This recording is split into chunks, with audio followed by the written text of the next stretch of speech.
You did get it, didn't you? Double H. H is the eighth, and it's something about heaven, but it's heaven through great turmoil. But two H's, two is the witness of truth, established truth.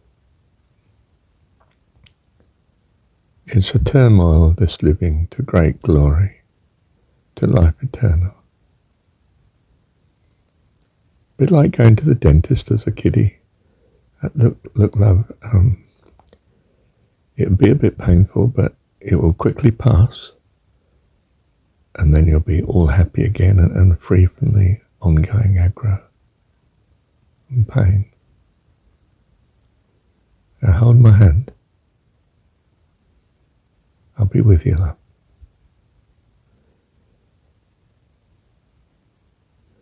I would say, of course, now keep your mind on God. Well, Mum wasn't equipped to say that to me, but she tried to keep my mind on her. In the circumstances of my loving her, that was a good substitute. Well, the best she could give anyway. I can only give what I have in my purse. Bless you. Now, of course, 2H is 16. Well, 16 is 1 and 6 is 7, or 2 8s. But, and 7 is completion.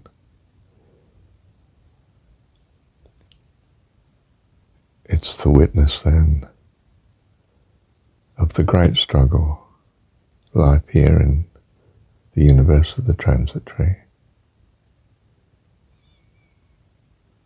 but to life eternal.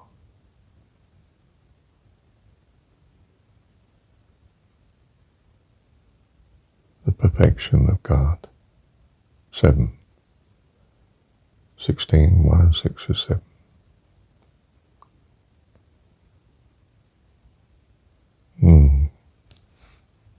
I don't know how capable these people that wrote the scripture were, but I find it close to miraculous that we can have an interpretation of our spelling in a modern language, albeit a world language like English. And there have been other world languages like the Greek and the Latin and the Hebrew. I still think of that chap called Manu, an ancient Sanskrit seer. If you know my language, you know my God.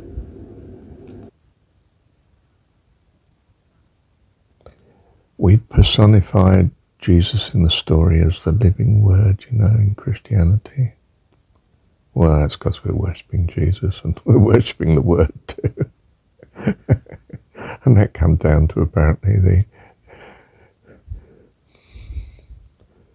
the cannon. Cannon's the right word too. It's an explosive gun, isn't it? It's a massive inconsistency and chaos that just explodes on mankind if you're not careful. And to find the loveliness of God there is like looking for a needle in a haystack at times.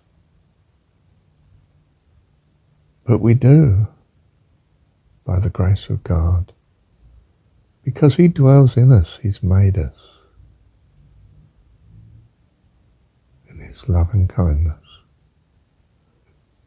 and gave us ears to hear.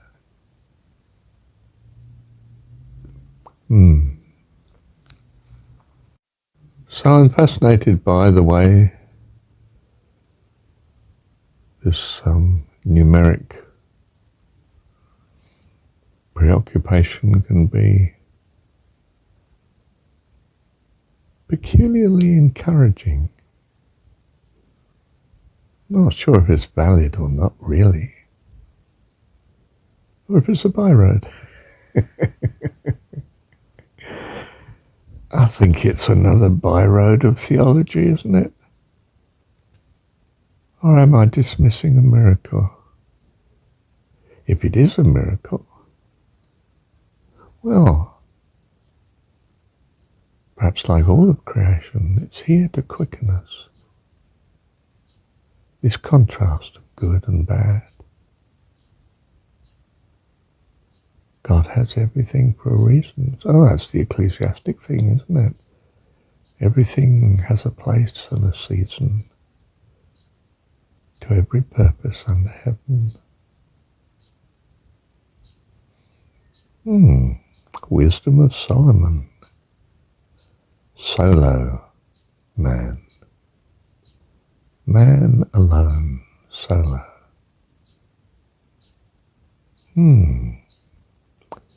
Curious name.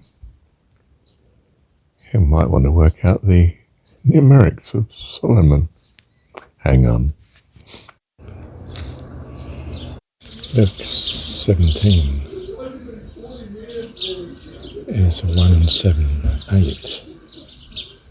And it's the one on from the witness to the completion. It's a struggle to understand when you're a child. You read John 17, it goes straight over your head. What's he on about? What's this about? Oh, and why isn't he praying about the crucifixion that he's about to face? Because he's praying for you. You're his priority. Oh my goodness. Yes, your goodness. And not only that, but he's praying of it in completion, where he is, not where he will be. This is not the promise. This is the extent. Now, I pray that they be with me where I am. He's praying for us. Do you see? Do you have ears to hear? Are you Gnostic? I'm come that you might have life and have it more abundantly. The only prayer Jesus makes, in the story. The other one, the Lord's Prayer, is how to pray, and he gives instruction. He's not praying it. He says when you pray, but the only prayer we have of him is where he prays for us. Do you see it's a bit like 5 is the extra that God gives to the completion of the earth, over and above the abundance, you see? A bit like 7 is the completeness. Sabbath, the rest, looked upon it all and it was good. 17 is 1 and 7, 1 is the oneness of all.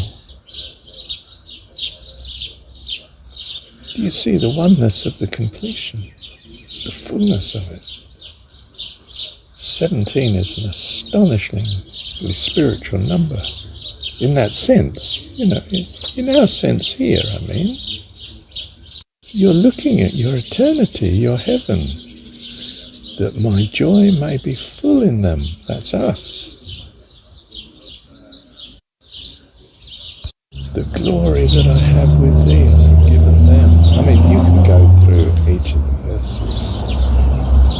If it's a request, it's answered to Jesus. That's the whole point of the story, that there's no way God's going to say no to what Jesus asked for. In the story. And it's all for you, us. I think of Ramakrishna Paramahansa here. I think he was sort of head priest in a temple, in the end anyway.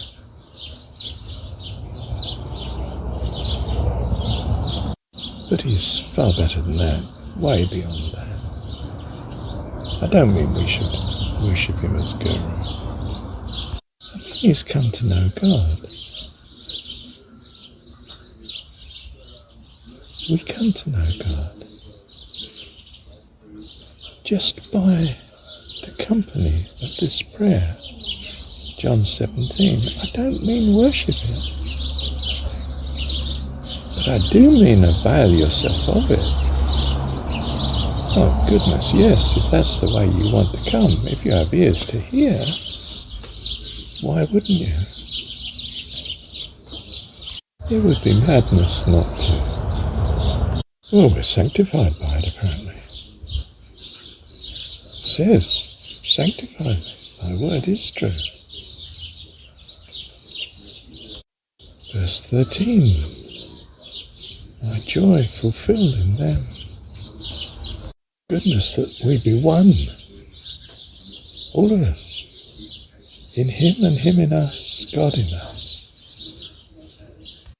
And further on still, glorified, verse 22. We glorified. And I have declared unto them thy name, and will declare it, that the love wherewith thou lovest me may be in them. Wow, what a prayer. And all for you and me.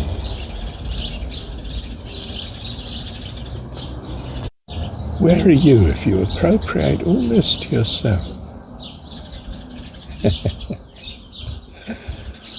Taste and see. Thank you, Heavenly Dad.